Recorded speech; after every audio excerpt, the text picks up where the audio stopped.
এটি হৈমন্তী। হৈমন্তী কবিগুরু রবীন্দ্রনাথ ঠাকুরের এক অজেয় সৃষ্টি। হৈমন্তীকে বোধ করি কেউই ভোলেননি। হৈমন্তীদের ভোলা যায় না।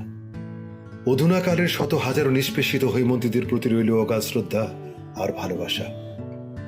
হৈমন্তী গল্পের ছায়া অবলম্বনে আজকের কাহিনী একালের হৈমন্তী। চলুন একটু দেখে আসা যাক।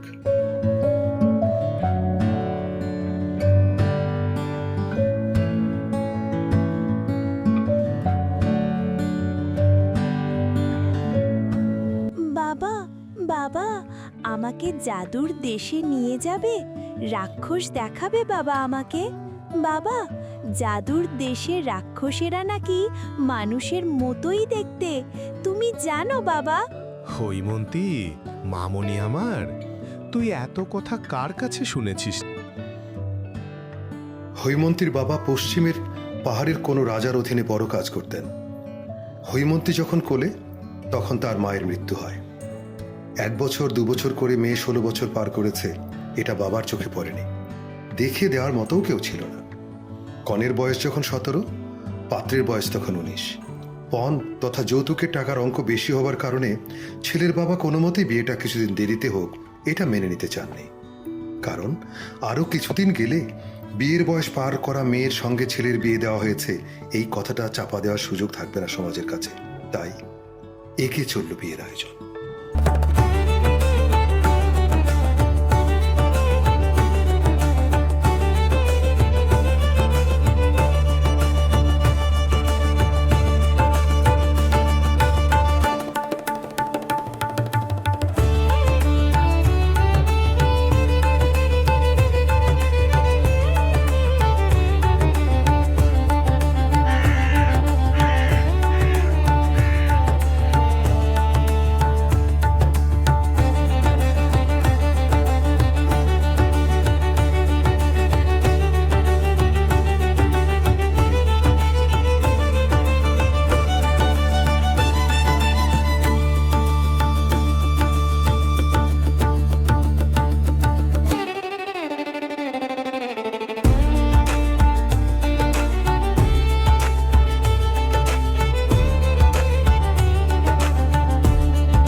মেয়ের বিয়ের পালকি বিলিয়ে গেছে দৃষ্টির আড়ালে।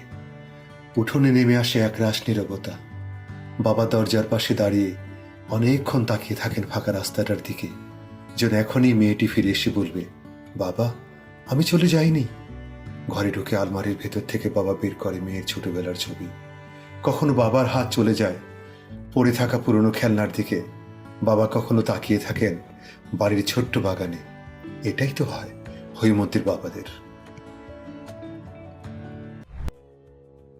কথায় আছে, নাটকের যেখানে শেষ, জীবনের সেখানে শুরু।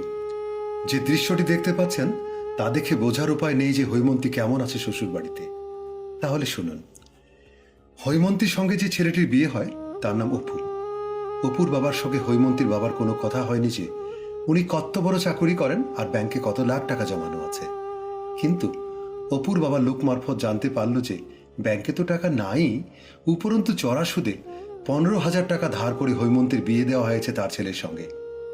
এ কথা জানবার পর হৈমন্তীর শ্বশুরের মনে হয়েছে যে হৈমন্তীর বাবা তাদের ঠকিয়েছে। তখন থেকেই হৈমন্তীর কদর কমতে কমতে তলানিতে গিয়ে ঠেকল শ্বশুর বাড়িতে। হৈমন্তী ধীরে ধীরে রোগাক্রান্ত হয়ে পড়ল। শ্বশুর বাড়িতে হৈমন্তীর কদরের কমতি দেখে আত্মীয় অনাত্মীয়রা হৈমন্তীর বয়স নিয়ে খোঁটা দিতে লাগলো। লোকমুখে মেয়ের এমনি অবস্থার খবর জানতে পেরে একদিন হৈমন্তীর বাবা মেয়ের শ্বশুর বাড়িতে হাজির হলেন। হৈমন্তীর বাবা ডাক্তার নিয়ে আসলেন মেয়েকে দেখাতে। ডাক্তার বললেন হাওয়া বদল করতে হবে। তখন হৈমন্তীর বাবা মেয়েকে সঙ্গে নিয়ে বাড়ি যেতে চাইলেন।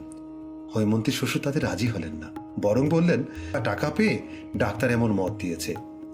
যদিও বিয়ের সময় হৈমন্তীর শ্বশুর বলেছিল, বেআই সাহেব যখন ইচ্ছে তখন হৈমন্তীকে বাড়িতে নিয়ে যাবেন।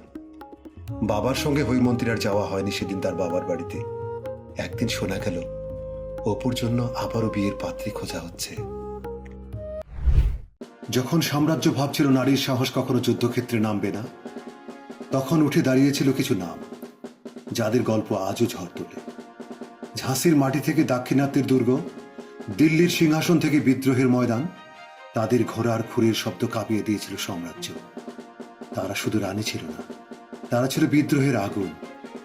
সময় তাদের থামাতে পারেনি, ইতিহাস তাদের ভুলতে পারেনি। কারণ সাহসের কোনো সিংহাসন নেই, সাহস নিজেই এক সাম্রাজ্য। পরিশেষে এই কালের হৈমন্তী তোমাকেই বলছি, এগিয়ে যাও তোমার প্রজ্ঞা, তোমার শিক্ষা, তোমার সাহস, তোমার মেধা দিয়ে জয় করো দুনিয়া, কারণ তুমি এই কালের হৈমন্তী।